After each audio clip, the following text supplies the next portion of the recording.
You're listening to the Intrepid radio program with Scotty Roberts. Intelligent Talk.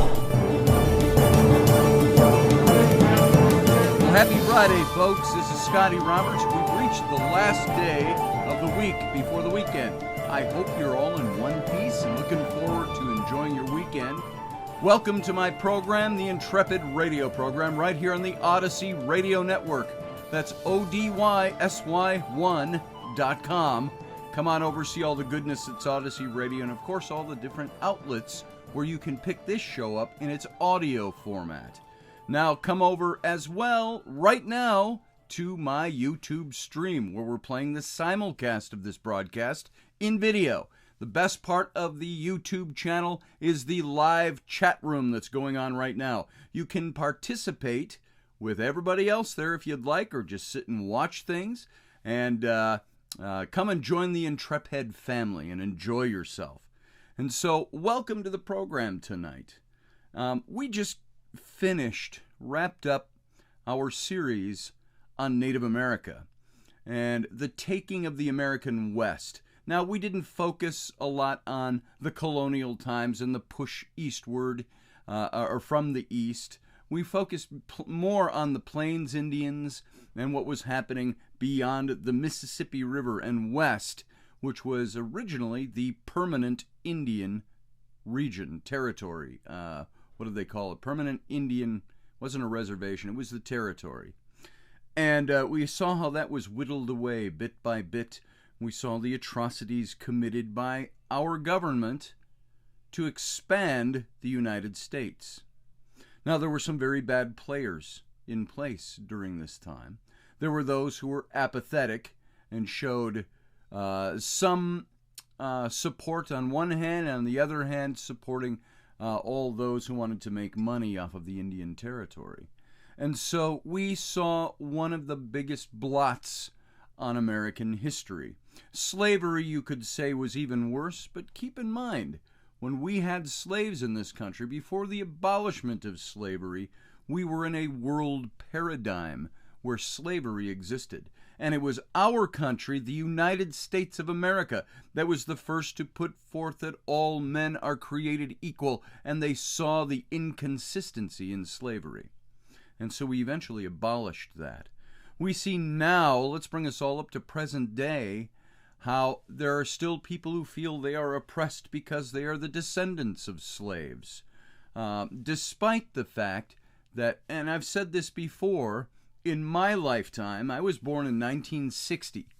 And when I was 7, 8, 9, 10 years old, I saw the Civil Rights Movement. We were taught about it in school.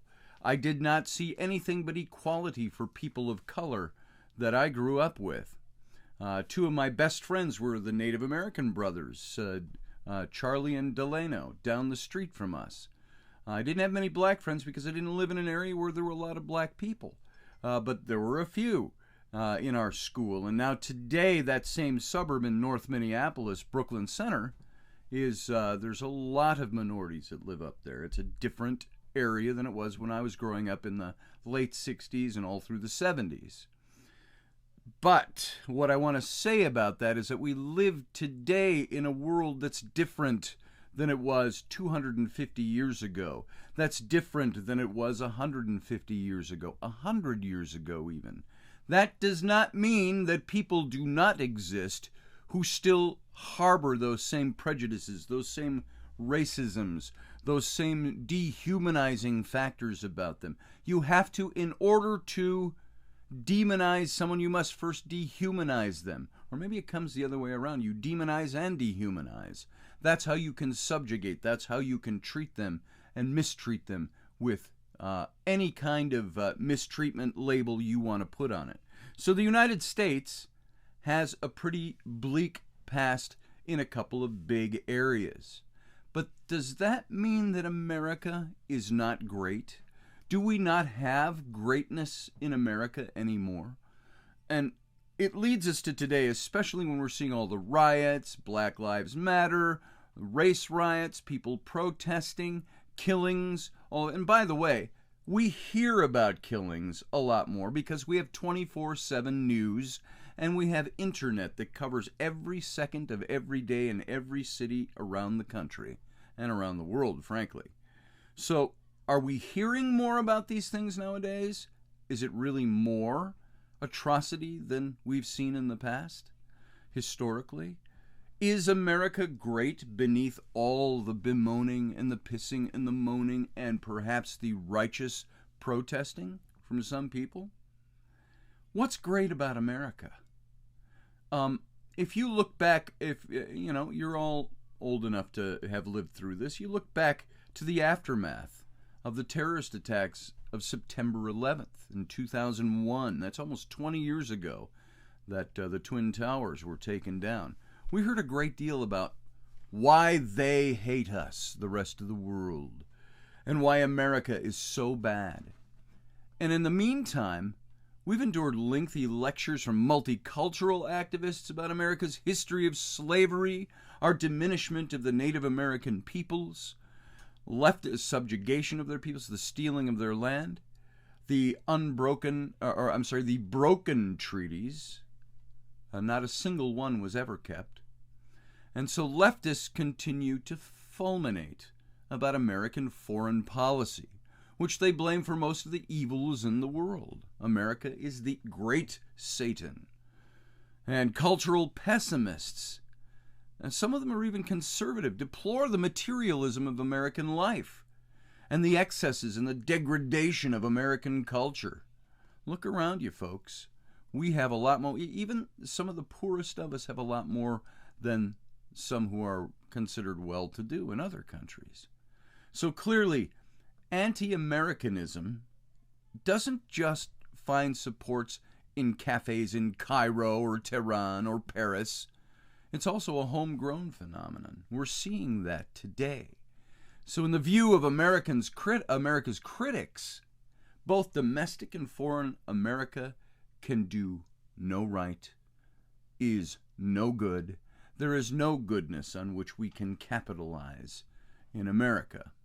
And I believe this to be a false notion. We have problems. We work through our problems. We evolve through our problems. But we are still that light on a shining hill. That's what America is. And so I want to look at this indictment, which has the first effect of undermining the enduring patriotic attachment of the citizens of this country. America's critics are aiming their assault on America's greatest weakness, which is not military vulnerability, but lack of moral self-confidence. Moral self-confidence. That's what we lack. Americans can't effectively fight for their own country without believing that their country is good and that they're fighting in a just cause. Is America a just cause to stand up for, to be patriotic about, to fight for when needed? With Edmund Burke, Americans tend to believe that to make us love our country ought to be lovable. So is America our country? Now, granted, I realize I'm talking to Americans tonight that watch this show. I'm talking to people in Great Britain. I'm talking to people in Ireland. I'm talking to people in Europe. I'm talking to people in Africa. A few people in the Far East. I'm talking to people in Hawaii. I'm talking to people in Australia and New Zealand. This show travels around the world quite a bit. And so many of you aren't American, so maybe some of this doesn't apply to you as a patriot for loving your country. But I want to share some principles about America. Is America worthy of reflection, of reflective, I should say, patriotism that doesn't mindlessly assert that my country, right or wrong, but rather examines the criticisms of America and finds them wanting? As an immigrant who has chosen to become an American citizen, many people believe that is it. My family my immediate family are not immigrants, but my family emigrated here in the early 1700s. You could call me not an indigenous person, but I am a Native American person by definition. My family has been in this country for 300 years. But why do immigrants coming today find this country to be a good place to be? Having studied the criticisms of America with care, my conclusion is that critics have a very narrow and distorted understanding of America and what America is. And with all deference and all respect to all my friends in other countries, you sometimes exaggerate America's faults and ignore what's good and even great about this country. It's like saying some of the things we talked about with toxic people and other things in the past. An individual can be a good person, a great person, somebody you look up to. That doesn't mean they don't have faults that have brought them along the way and things that they have not learned and evolved from. And if they have not learned and evolved, they become bad people. Has this nation, America, evolved into something great? The immigrant is in a good position to evaluate American society because he's able to apply a comparative perspective. Now, I'm competent, I believe, to address such questions as to what it's like to be an American. I'm not a non-white American. I'm not a person of color. I'm not a black American. I'm not a Native American in the indigenous sense. And I take seriously the issues raised by critics of America, but I've also developed an understanding of what makes America great. Is it our atrocities? Is it the things we've done bad that define our greatness? No. Those define our missteps along the way, our mistakes along the way, and the things that we learn from now. Unlike many of America's homegrown dissidents, I'm conscious of the daily blessings that I enjoy in America. Now what I'm going to go into now, maybe today, it may take into Monday of next week, I want to explore for a little bit what makes America great. And if you're from a different country, listen, go ahead and throw your 2 cents worth in. But I will say this. For me to speak about, say, Ireland and talk about Ireland's troubles, I can have my fingers on the history, but I'm not Irish. I don't live there. So my perspective is going to be different. And by the way, Niall, who is in our chat room, Niall and I are going to have a big conversation coming up because I want to do a little series on the troubles in Ireland, the IRA, the UDL. And let's put that up because I'm not talking about it yet, but this is something I'm going to study. I want to present some things about that. But America's good life is what I want to focus on for a few minutes. America provides an amazingly good life for the ordinary person. Rich people live well here, but what distinguishes America is that it provides a remarkably high standard of living for the common person, like me. A country that's not judged by how it treats its most affluent citizens, but by how it treats its average citizens. In much of the world today, the average citizen has a very hard life. In the third world, I've been to Egypt several times. I've been to Honduras, and you look at the people who are struggling for their basic existence. Now, it's not that they don't want to work hard. On the contrary, they labor incessantly. They endure hardships that are almost unimaginable to people in America. And in the villages of Asia and Africa, for example, a common sight is a farmer beating a pickaxe into the ground, women wobbling under heavy loads, children carrying stones. These people are performing arduous labor, but they're getting nowhere. The best they can hope for is a crop that will help them survive another day. Their clothes are tattered, their teeth are rotting. Disease and death are constantly looming over the horizon. And for most poor people on the planet, life is characterized by squalor, indignity, and brevity. It's like the animal kingdom, the daily fight to survive. Now, even middle-class people in the underdeveloped world endure hardships that make everyday life a strain. One problem is that the basic infrastructure of the third world is abysmal. The roads aren't properly paved. The water isn't always safe to drink. Pollution in the cities has reached hazardous levels. Public transportation is overcrowded, unreliable, and there's a 2-year waiting period to get phones in some places. So the poorly paid government officials are inevitably corrupt, which means that you must pay bribes to get things done or to get nearer to the front of the line. And most important prospects for children's future are dim.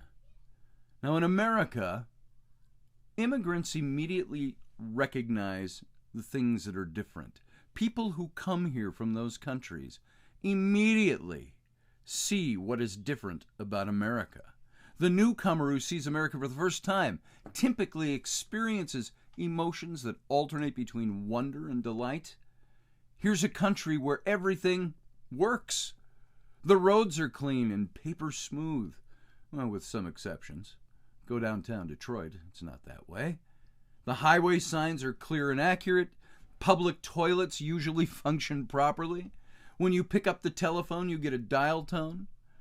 You can even buy things from the store and take them back. You can get a cell phone nowadays. Almost everybody has cell phones as opposed to public use of phones. The phone booth is a relic of a bygone era, though. And for the third world visitor, the American supermarket is a wonder to behold. Endless aisles of every imaginable product, 50 different types of cereal, multiple flavors of ice cream, just ask Nancy Pelosi. The place is full of countless unappreciated inventions, quilted toilet paper, fabric softener, cordless telephones, cell phones, cell towers, disposable diapers, roll-on luggage, deodorant. Some countries, even today, lack these conveniences. So critics of America complain about the scandal of persistent poverty in a nation of plenty. But the immigrant can't help but noticing that the United States is a country where the poor live comparatively well. This fact was dramatized in the 1980s when CBS television broadcast People Like Us, which was intended to show the miseries of the poor during an American recession. And the Soviet Union also broadcast the documentary, probably with a view to embarrassing the Reagan administration at the time, but by the testimony of former Soviet leaders, it had the opposite effect. Ordinary people across the Soviet Union saw that the poorest Americans have TVs. They have microwave ovens. They have cars. They arrived at the same perception of America as a friend of mine from Mumbai, who has been trying unsuccessfully to move to the United States for nearly a decade. And I asked him, why are you so eager to come to America? His reply, because I really want to move to a country where the poor people are fat. Isn't that profound all by itself? Now, the moral triumph of America is that it's extended the benefits of comfort and affluence, traditionally enjoyed by very few, and to a large segment of society. Few people in America have to wonder where their next meal is going to come from. I mean, those pockets of our society do exist, and we do our best to help them. But it's not rampant. We don't have to worry about our food as much as other countries. Emergency medical care is available to everyone, even those who have no insurance. Emergency care cannot be denied. Every child has access to an education, and many have the chance to go to college. That's our poor in America. Only ordinary Americans enjoy not only security and dignity, but also the comforts that other societies reserve for the elite. We live in a country where construction workers regularly pay, oh, I don't know, $4 for a non-fat latte, where maids drive rather nice cars. Ever look at Molly Maid? I see their cars around. I see people who clean houses, and they drive relatively good good cars. Plumbers and postal workers take their families on vacation to Europe, to the Caribbean. As Irving Kristol once observed, there's virtually no restaurant in America to which a CEO can go to lunch with the absolute assurance that he will not find his secretary also dining there. Now, that might be a classist thing to say, but most people share in all of these common things in America. Given the standard of living of the ordinary American, it's no wonder that socialist or revolutionary schemes have never found a wide constituency in the United States. As sociologist Werner Sombart observed, all socialist utopias have come to grief in America on roast beef, and have come to grief in America on roast beef and apple pie. And so, as a result, people live longer here, fuller lives in America. Although at trade meetings around the world, protesters are going to rail against American version of technological capitalism. In reality, the American system has given citizens much longer life expectancy than the means to live more intensely and actively. The average American can expect to live long enough to play with his or her grandchildren. Not a thing experienced in every country. In 1900, we're talking 120 years ago, the life expectancy in America was around 50. I'm 59. Today it's more like 75 to 85 is the life expectancy. Advances in medical and agriculture are the main reasons. This increased lifespan isn't merely a material gain, it's also a moral gain because it means few years of leisure after a lifetime of work, more time to devote to a good cause, more occasions to do things with the grandchildren, with your families. In many other countries, people who are old seem to have nothing to do. They just wait to die. In America, the old are incredibly vigorous, and people in their 70s pursue the pleasures of life. Look, we've got a president who's 77. No. He's 74, I think. 74, 75, something like that. So yes, the critics carp on. But these benefits are only available to the rich. Not so. Indeed, America's system of technological capitalism has over time extended the lifespan of both rich and poor, while narrowing the gap between the two. In 1900, for example, the rich person lived to 60, while the poor person died at 45. Today, the life expectancy of an affluent person in America is 78 years to 85 years, while that of a poor person is around 70 to 74. Thus, in one of the most important indicators of human well-being, the rich have advanced in America, but the poor have advanced even more. Now, that's just the first thing we're going to look at. That is what I've called America's good life. We got to go out to break, and when we come back, we're going to talk about equality in America. So you sit tight. We're going to be right back after this break.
Are you looking for a really awesome and amazing graphic designer? How about an illustrator or a photographer? This is Rainey Roberts, and I wanted to tell you how you can get my designer, illustrator husband, Scotty Roberts, to work for you on your project. Do you have an awesome self-published book but no cover, or even worse, a cover that really sucks?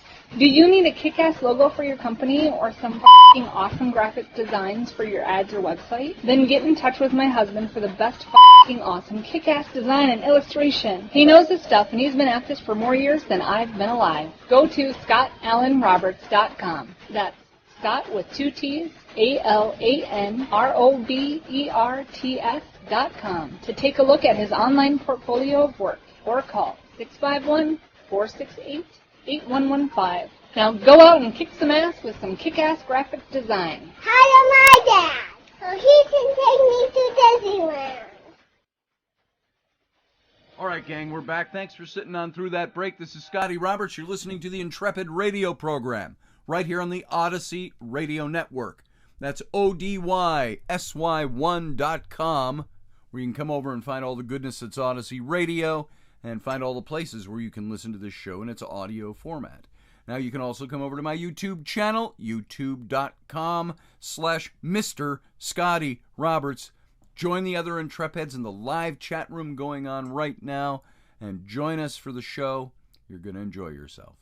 Now let's pick up where we left off. We're talking about what makes America great. Why is America a great country despite our flaws, despite the black blotches in our history? And we left off saying we're going to start talking about equality in this country.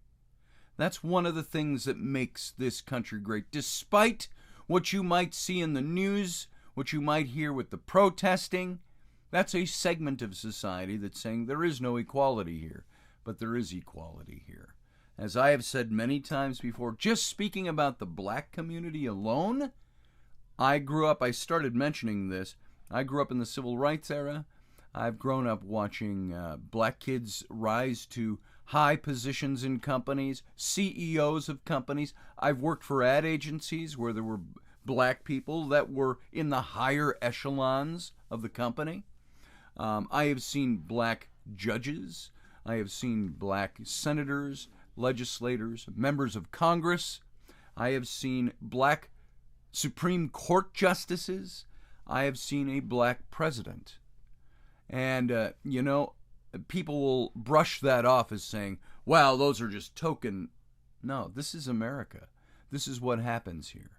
Now, the common black person, does he have grievances? Some do. But what are the source of those grievances? Maybe we can look into that a little bit.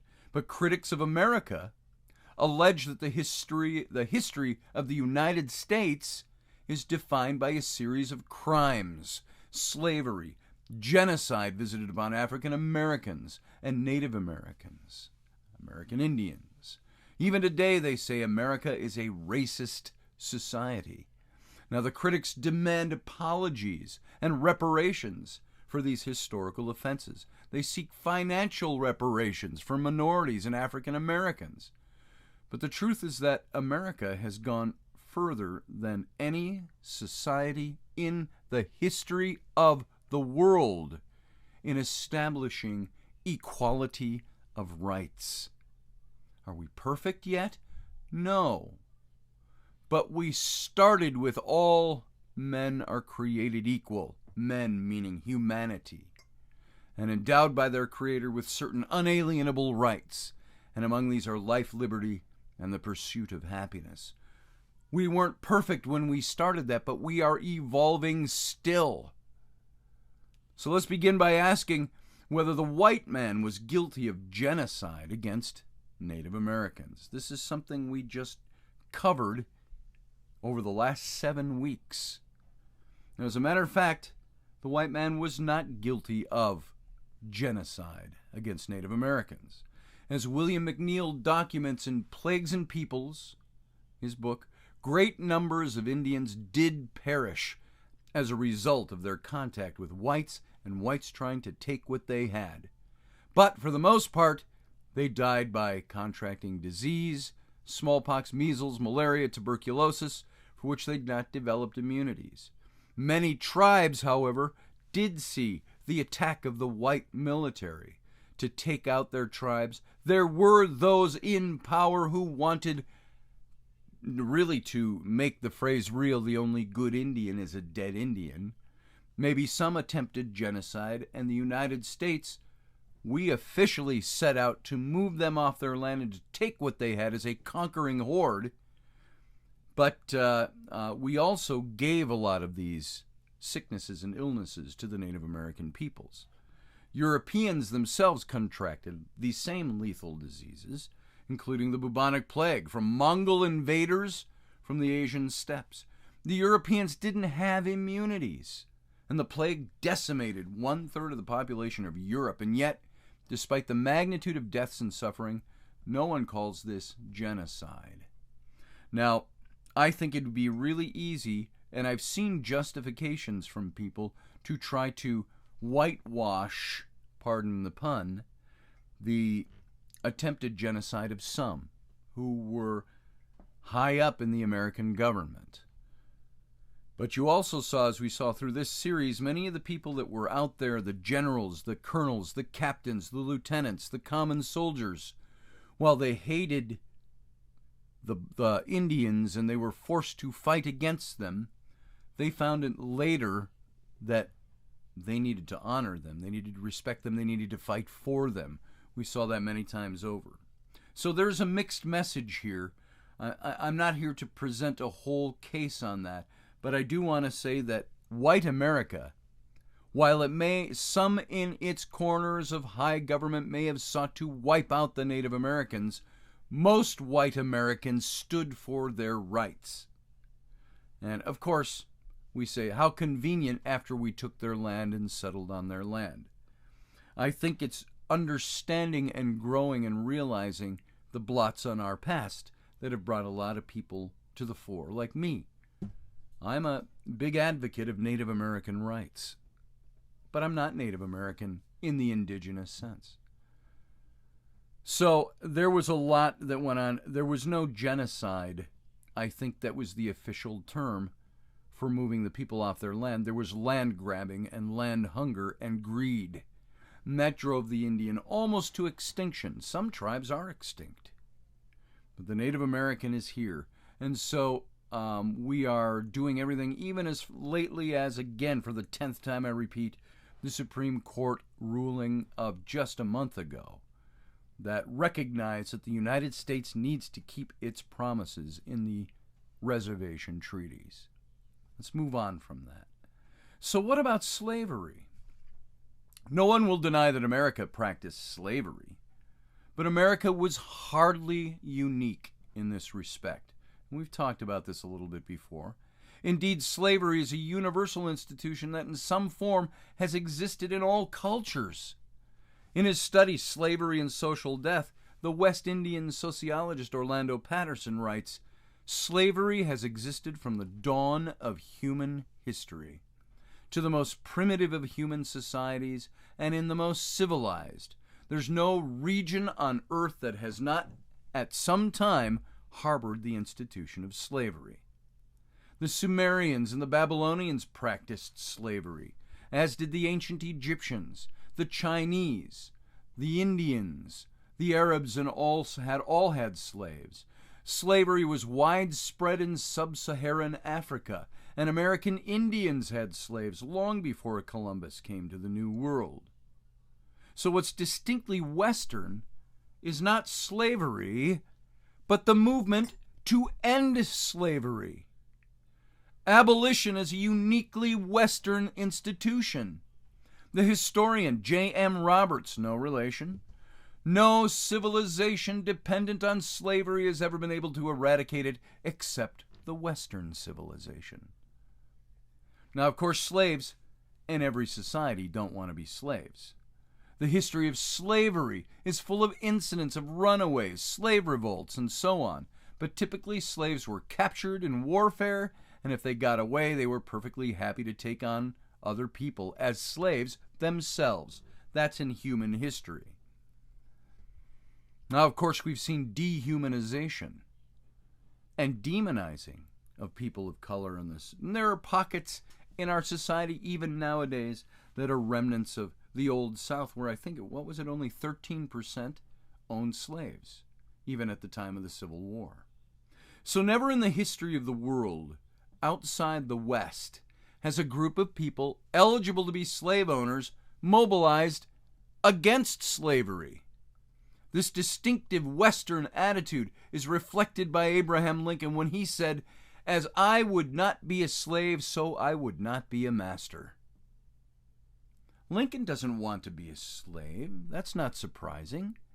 But he doesn't want to be a master either. He and many other people were willing to expend considerable treasure and ultimately blood to get rid of slavery, not for themselves, but for the good of the Union and the good of the people of this country.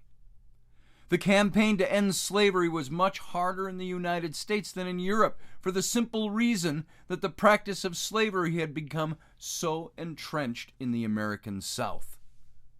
States in Europe still had it, but it was easier to let it go when they hit their abolitionist phase.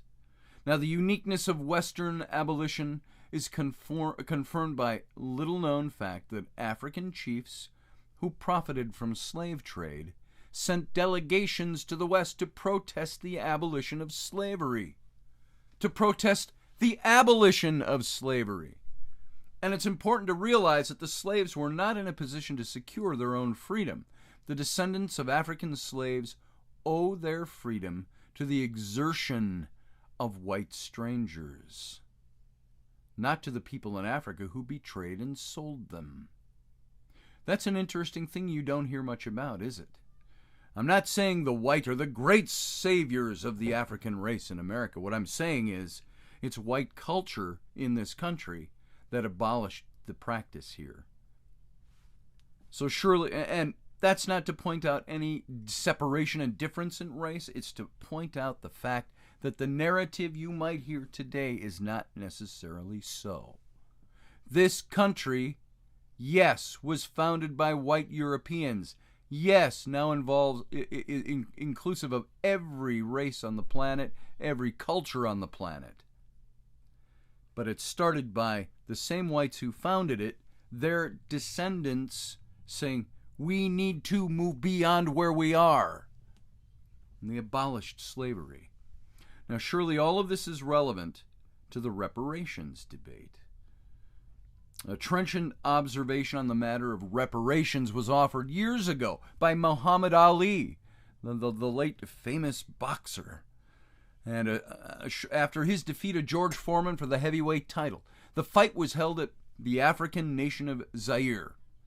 And upon returning to the United States, a reporter asked Ali, "Champ, what did you think of Africa?" Ali replied, "Thank God my granddaddy got on that boat." Boy, some people are going to bristle at that. But his great-grandfather was a slave in America. Muhammad Ali rose to the top.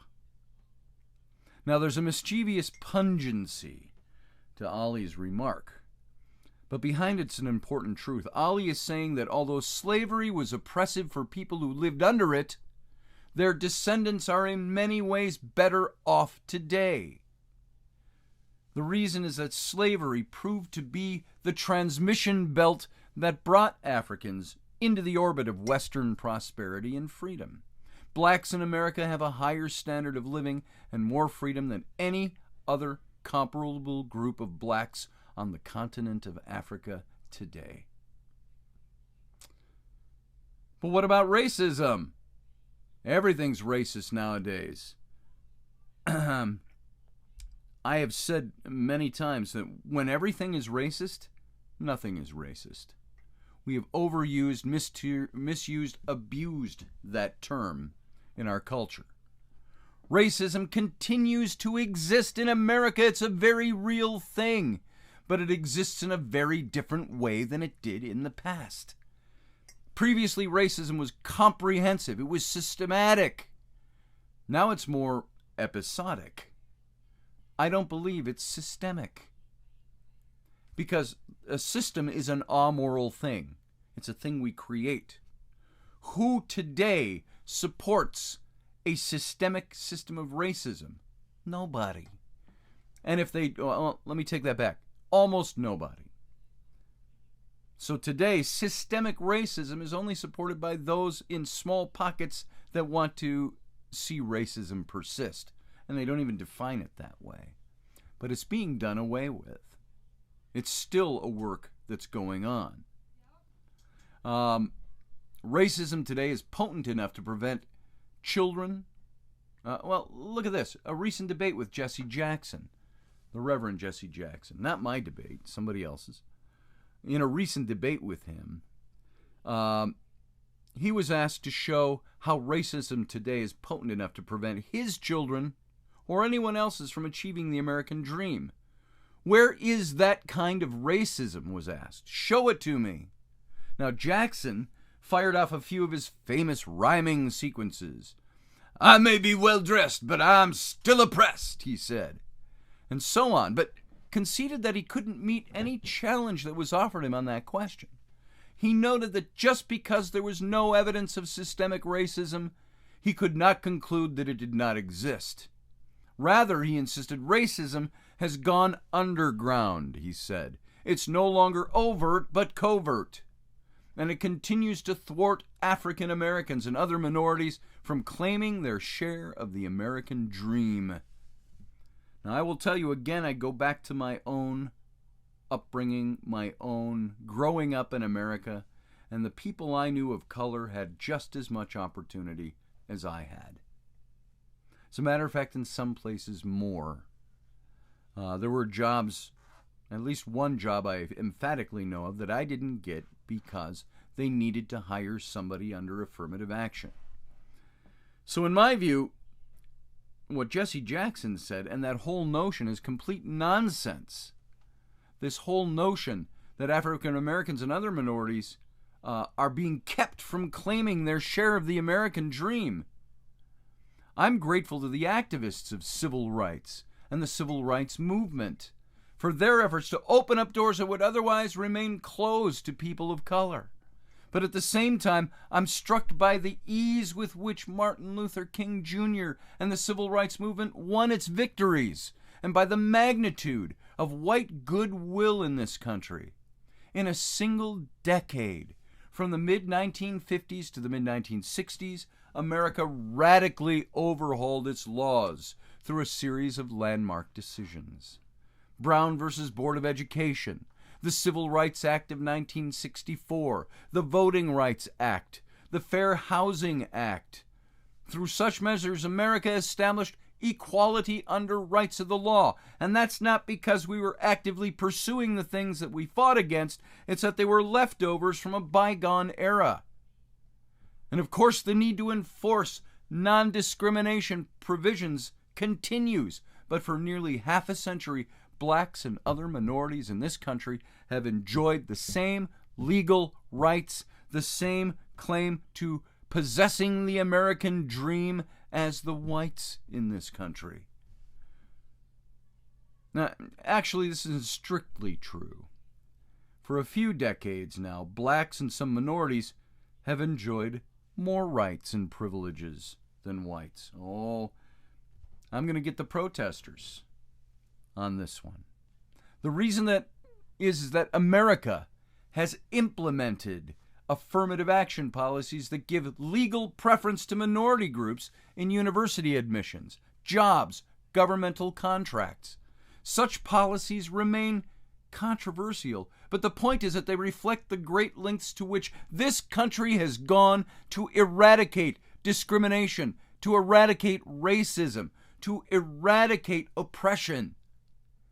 You may not agree with every one of these things that are in place, and you go, hey, that affects me, a white guy, or me, a person who isn't a person of color. But it demonstrates the lengths to which America has gone to ensure that people are not oppressed. It's extremely unlikely that a racist society with intrinsic, systemic racism would grant its minority citizens legal preference over members of the majority group. Some private discrimination continues to exist in America, but only in the form of discrimination that can be legally practiced today, benefits blacks more than whites. The reality is that America has achieved greater societal equality than any other society in the history of the world. True, there's large inequalities of income and wealth in America, but this affects across the racial boundaries. In purely economic terms, Europe is more egalitarian. But Americans are socially more equal than any other people, and this is unaffected by economic disparities. Alexis de Tocqueville, who I've quoted before, noticed that this egalitarian a century and a half ago, but it is, if anything, more prevalent today.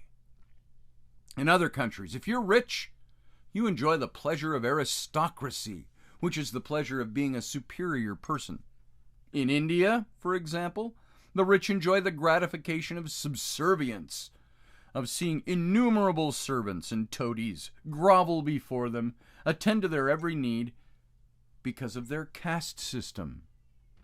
Now in America, however, no amount of money can buy you the same kind of superiority on a racially divisive platform. Consider, for example, Bill Gates, who's in the news a lot today.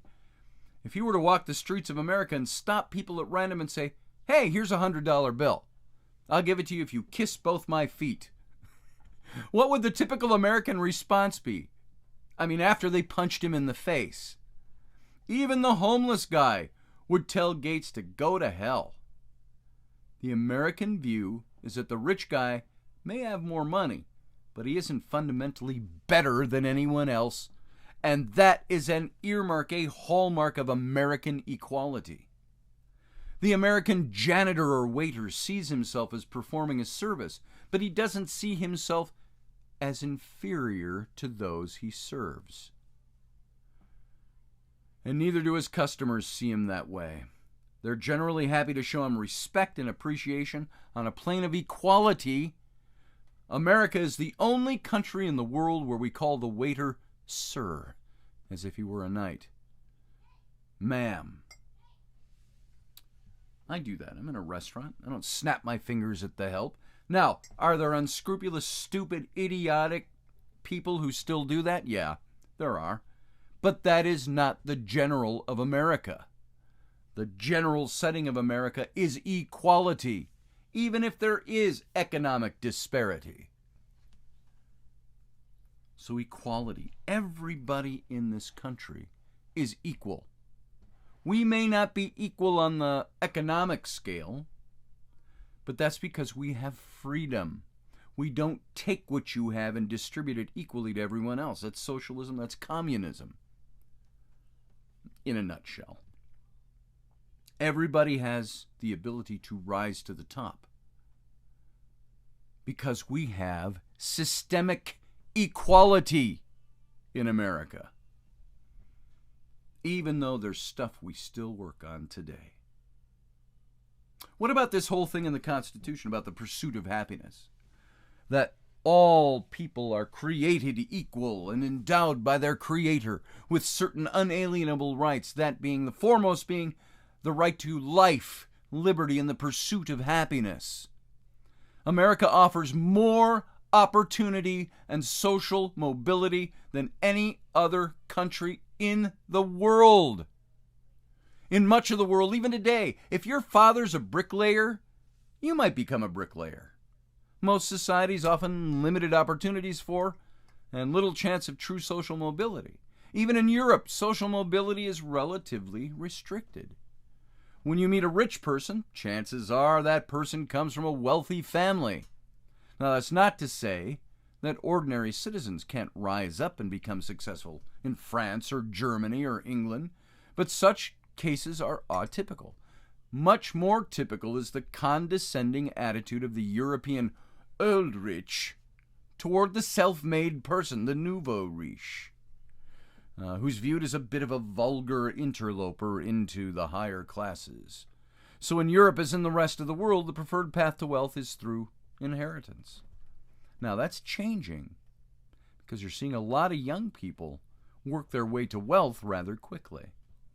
But not so in America. Success stories of people who've risen up from nothing are so common that they're unremarkable. Look at Jeff Bezos.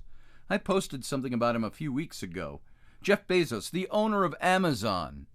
He's worth billions of dollars. But little of us know how he began. He began in a very poor family. He began with a little tiny bit of money that his parents had saved up for years. They took their retirement and loaned it to him to start a company. In the multiple thousands of dollars. We're not talking millions. And look what he has built as a result of that. Now people hate Bezos because he's a multi-billionaire off the backs of people. No, he creates jobs. I don't care what his political predilections are. He tends to be more liberal, and I don't support him in that sense. But I love him and his story. He is somebody who came from nothing and became something, made something of himself, because he found a way to do it, and he's not hurting people in the process. Nobody bothers to notice that in the same family in America, one brother can be a gas station attendant and the other can be the vice president at Oracle. Old money carries no prestige in America. It's as likely to mean that a grandparent was a bootlegger or a robber baron, rather as the best-selling book, The Millionaire Next Door, documents. More than 80% of American millionaires are self-made. Self-made. That means they worked hard to get where they are. So indeed, America is the only country that's created a population of self-made tycoons. More than 50% of the Americans on the Forbes 400 rich list, the 500 rich list, got there through their own efforts. And only in America, Pierre Amadar, whose parents were Iranian and grew up in Paris, have started a company like eBay. Only in America could Vinod Khosla, the son of an Indian army officer, become a leading venture capitalist, a sharper of the technology industry, and a billionaire to boot. The critics complain that equal opportunity is a myth in America. But there's more opportunity in this country than anywhere else in the whole goddamn world. European countries may have better mass transit systems and more comprehensive healthcare coverage, but nowhere does the ordinary citizen have a better chance to climb up the ladder to achieve what we might call success than in the United States. And what this means is that in America, destiny is not given, it's created. I am the captain of my fate, the master of my fortune. So not long ago, you could ask, what would my life have been if I had not been born in the United States? Materially, our lives are great here. But in a fundamental sense, if we'd not grown up here, they wouldn't be the same. Many immigrants to this country, their lives have changed dramatically on the scale of success in pursuing their dreams.